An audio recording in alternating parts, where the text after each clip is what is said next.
পশ্চিমবঙ্গে এবার স্পেশাল ২৬ সামনেই বিধানসভা নির্বাচন। তার ঠিক আগে আচমকা বদলে গেল রাজ্যপাল। প্রাক্তন আইএএস অফিসার সিভি আনন্দ বোসকে সরিয়ে তার জায়গায় আনা হলো প্রাক্তন আইপিএস অফিসার রবীন্দ্র নারায়ণ রবিকে, যিনি শুধু প্রাক্তন গোয়েন্দা কর্তা নন, জাতীয় নিরাপত্তা উপদেষ্টা অজিত ডোভালের ডেপুটিও ছিলেন। বিধানসভা ভোটের ঠিক আগে তাকে রাজ্যপাল হিসেবে বেছে নেওয়ার কারণ নিয়ে শুরু হয়েছে নানা জল্পনা। এক্ষেত্রে চর্চায় উঠে আসছে রাজ্যপাল হিসেবে RN রবির কেরিয়ারও, যেখানে অবিজেপি রাজ্যের সরকারের সঙ্গে তার সংঘাত বারবার শিরোনামে এসেছে। দালাল আনন্দ বোসকে নিয়ে এসেছিল রাজ্যপাল, তিনি আবার মুখ্যমন্ত্রীর কাছে হাতে করে নিয়েছেন। এখন আবার আরেকটা কাউকে নিয়ে আসবে, সেও দালালের ভূমিকা পালন করবে। পশ্চিমবাংলায় রাজ্যপাল করে দিল্লি বিজেপির হয়ে কাজ করবে, RSS এর দালালি করবে, এমন লোক খুঁজে বেড়ায়, এবং সেই কারণে এখন আবার নতুন লোক নিয়ে এসেছে।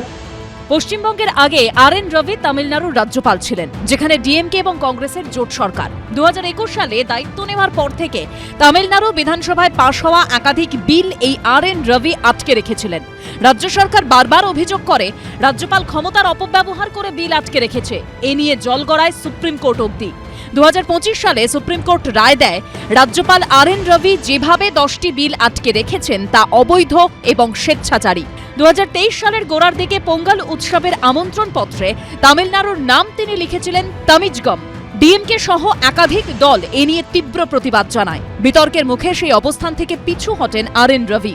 2023 সালে ডিএমকে সরকারের মন্ত্রী সেন্থিল বালাজিকে ইডি গ্রেপ্তার করার পর একতরফাভাবে তাকে মন্ত্রীর পদ থেকে সরিয়ে দিয়েছিলেন রাজ্যপাল RN রবি।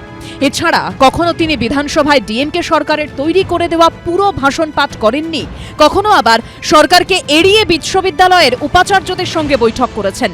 জানিয়ে রাজ্য সরকার এবং রাজ্যপালের মধ্যে তীব্র সংঘাত এবং বিতর্কের আবহ তৈরি হয়েছিল।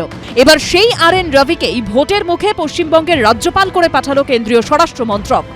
যিনি আসছেন মিস্টার রবি, উনি অজিত ডোভালজির ডেপুটি ছিলেন NS এর, এবং আগামী দিন কি হতে চলেছে আমি বুঝতে পারছি না, কিন্তু মমতা ব্যানার্জি হয়তো বুঝতে পারছেন, যে কারণে আমি শুনছি উনি অত্যন্ত চিন্তিত।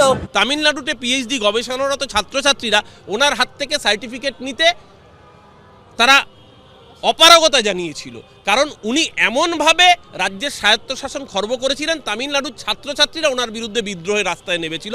তো এই যার অতীত অভিজ্ঞতা, তিনি এ রাজ্যেও যে বিজেপির দালালি করবেন এটা বোঝার জন্য কোনো রাজনৈতিক পণ্ডিত হতে হবে না। আচমকা বোসের বিদায় এবং রবির উদয় কি পশ্চিমবঙ্গের রাজনীতির জন্য বিশেষ তাৎপর্যবাহী, সেই উত্তর দেবে সময়। বিটন চক্রবর্তী, শিবাশিস মৌলিক ও ঐশী মুখোপাধ্যায়ের রিপোর্ট, ABP আনন্দ। ABP আনন্দ, এগিয়ে থাকে, এগিয়ে রাখে।